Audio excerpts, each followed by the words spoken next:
Hello, and in this video I'm going to be talking about adverse possession and the requirements of what you need to have in order to establish adverse possession.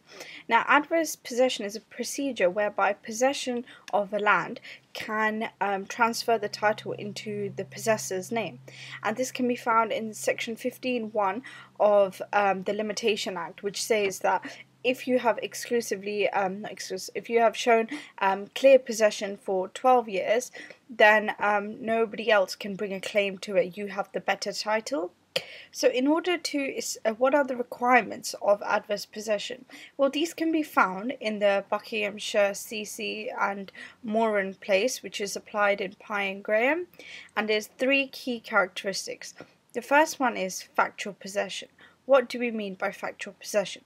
Well, in Powell and McFarlane,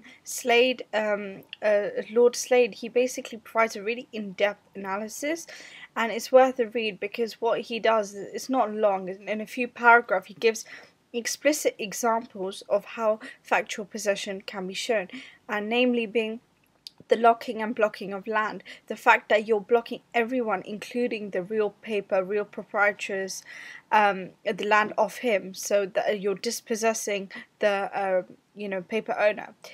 And the second case is Tech Build and Chamberlain.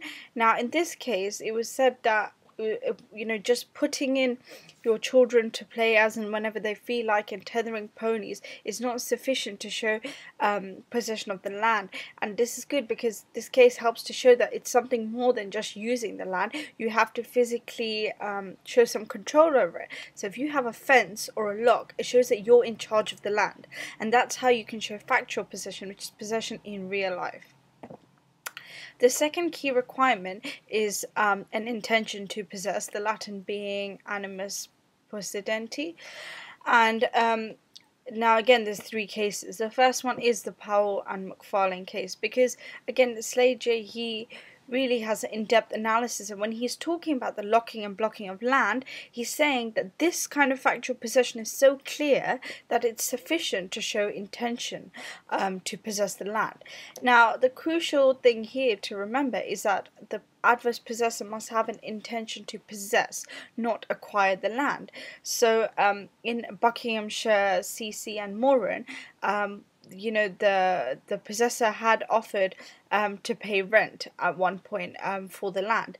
Now, that doesn't mean that he hasn't got an intention to possess the land, because through paying rent he wanted to gain the possession. So just by offering to pay rent or trying to fix a contract does not mean that intention to possess cannot be shown. And again, in the last case, which is Hounslow and Minchington, in this case, basically, I think the person, they used the land for their dogs, but in doing so they ended up exclusively setting out an area where their dogs are only to be used. And this was so clear, the courts didn't care that she herself didn't know she was in adverse possession, wasn't looking to adversely possess the land. It was the clear object of what she had done, which was to show possession, which would show that she had an intention that that land was for her to possess it. So that's also an interesting case. The third requirement is that possession has to be adverse. Otherwise, if it's taken with possession, it can't be adverse possession. You can't acquire the land because you've been given permission to do so. So, it's kind of logical. Now, what is the key point here with the possession being adverse is the doctrine of implied license. So, in Levy Jack, an implied license was established, and Lord Denning sought to apply this in Wallace's Bay and Shelmax, which he did. And in this case, I think there was like a holiday camp, and they planned to use the land that they had adjoining in the future. And the defendant, I think, came in and started to use. Is it the defendant? I can't remember. Anyway, the other party, the possessing party, came in and started using the land for farming. After 12 years, it turned out, or 10 years, it turned out that they no longer could use the land for what they intended to do. So they wrote saying, "Would you like to buy the land off us or come to an agreement?" which was rejected by the adverse possessors as they decided to claim for adverse possession. Now, Lord Denning said, actually, that's not right, because there was an implied doctrine that you were allowed to possess the land because they were going to use it in the future.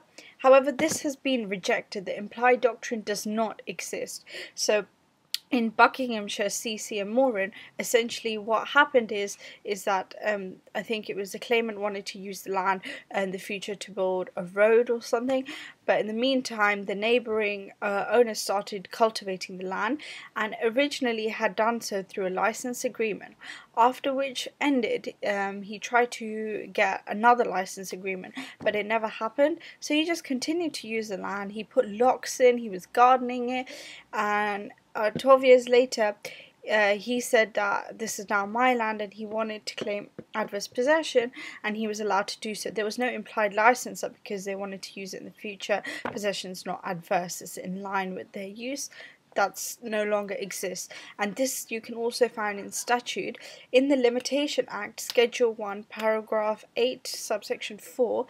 If you look at this, it says that no longer in law will it be assumed that the implied license exists, basically.